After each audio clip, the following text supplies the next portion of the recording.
পাটুলির অবস্থা দেখো রোববার দিন, মানে গিজ গিজ করছে লোক।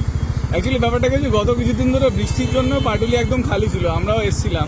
বাট আজকে স্পেশালি তুমি যদি এই জায়গাটা দেখো, এখানে লোকের মাথা লোকে, মানে এখানেই মনে হচ্ছে তোমার দুর্গাপুজো। অ্যাকচুয়ালি এখানেই দুর্গাপুজো হচ্ছে, এতটা ভিড়। কিন্তু একদিকে ভালো হয়েছে কি বলতো, এই যে এখন পাটুলির এই জায়গাটা তুমি এই ভিড়টা দেখতে পাচ্ছ, এই ভিড়টা কিছুদিন পরে একটু কমবে। তার রিজনটা আমি তোমাদের দেখাচ্ছি, এই ভিড়টা কেন কমবে। এই যে এখন যে এই সিচুয়েশনটা আছে, বাপরে বাবা, আজকে অ্যাকচুয়ালি সত্যি এক্সেসিভ ভিড়। এই সামনে তোমার এই ব্রিজটা হচ্ছে, এই ব্রিজটা হয়ে গেছে অলরেডি। হ্যাঁ রাইট রাইট, ওটাই দেখানোর জন্য আমি বলছিলাম।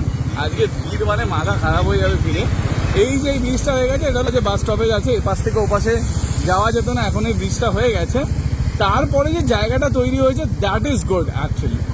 এখানে তোমার অলরেডি আমার মনে হয় একটা ওয়াশরুম অলরেডি তৈরি হয়েছে, ব্রিজে উঠে সবাই দেখলাম ফটো ফটো তুলছে, এটা একটা ঘোরার জায়গা। আর এই যে এই জায়গাটা দেখতে পাচ্ছ, এই জায়গাটা তৈরি হয়ে গেছে, এইটাও সেম, এটা ওয়াশরুম করেছে।